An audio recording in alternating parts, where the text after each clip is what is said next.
Boycott করবে এরাও জান্নাতে যাবে। আল্লাহু আকবার বলেন। হিন্দুস্তানের পণ্যকে বয়কট করতে হবে, সম্পর্ক রাখতে হবে ইল্লাল্লাযিনা আমানু। এই জন্য নামাজ পড়ব কার জন্য? রোজা করব কার জন্য? হজ করব কার জন্য? যাকাত দিব কার জন্য? বউকে পিটাবো কার জন্য?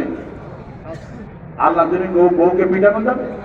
খবরদার বউ পিটাবেন না। হুজুর বলছেন বুখারীতে, খায়রুন নাস আহলিহি, ওই পুরুষ ভালো পুরুষ যেই পুরুষ তার বিবির কাছে ভালো হয়ে যায়। রাসূল সাল্লাল্লাহু আলাইহি ওয়াসাল্লাম বলছেন ওই পুরুষ ভালো পুরুষ যে পুরুষ তার বিবির কাছে ভালো। কতটুকু বলে নবী করিম সাল্লাল্লাহু আলাইহি ওয়াসাল্লাম বলছেন আমি আমার বিবিদের কাছে উত্তম ব্যক্তি। সুবহানাল্লাহ।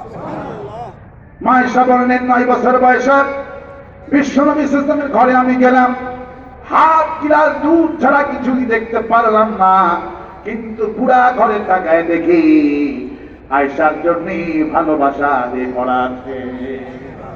আল্লাহু আকবার বলেন।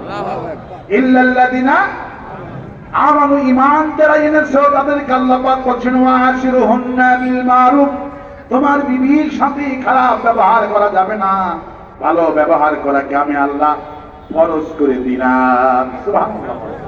রাসূল সাল্লাল্লাহু আলাইহি ওয়াসাল্লাম কাছে একজন সাহাবী এসেছেন বিচার দেওয়ার জন্য, বইয়ের বিচার। রাসূল সাল্লাল্লাহু আলাইহি ওয়াসাল্লাম শুনে বলছেন সাহাবী তুমি তোমার বিবির কথা আমার কাছে বলছো, আমার বিবিও মাঝে মধ্যে রাগ করে। আল্লাহু আকবার। চিন্তা করে মুহাম্মদ সাল্লাল্লাহু আলাইহি ওয়াসাল্লাম হুজুর বলছেন সাহাবীদেরকে তোমাদের বিবি তো দূরের কথা, আমার বিবিও আমাকে রাগ করে। আল্লাহু আকবার। মা আয়েশাকে হুজুর বলে আয়েশা তুমি কখন রাগ করো আমি কিন্তু টের পাই, আবার তুমি কখন আমার প্রতি খুশি থাকো সেটাও টের পাই।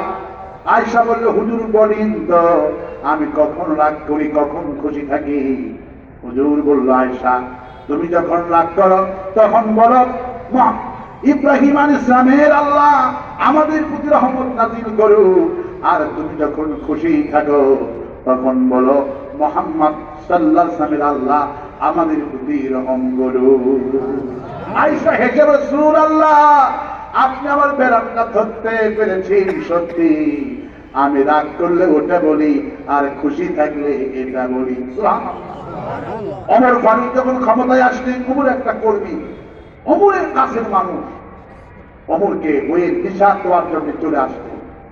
ওমরের বাড়ি যখন ঢুকছে ওই কর্মী দেখলে আমার বিবির মেজাজ তো কি খারাপ, তার চাইতে ওমর ফারুক রাদিয়াল্লাহু তাআলা আনহুর স্ত্রীর 40 ডিগ্রি, আমার স্ত্রী চাইতে 40 ডিগ্রি মাথার মেজাজ খারাপ। আল্লাহু আকবার। লোকটি বলতে হয়ে গেছে, এখানে আর বলে দিলে কাম হবে। এই কথা বলে যখন যাচ্ছি ওমর ফারুক রাদিয়াল্লাহু তাআলা আনহু চোখ ফাঁকি দেওয়া সম্ভব নয়। ওমর বলছেন কর্মী কি হয়ে গেছে? ওমর বলল কর্মী বলছে ওমর এসেছিলাম যেই জন্য সেটা হয়ে গেছে। ওমর তাকে বসালেন, নিজ হাতে খেজুর পারলেন, খেজুর দিলেন, জমজম কূপের পানি খাওয়ালেন, মাথাটা একটু ঠান্ডা হয়ে গেল।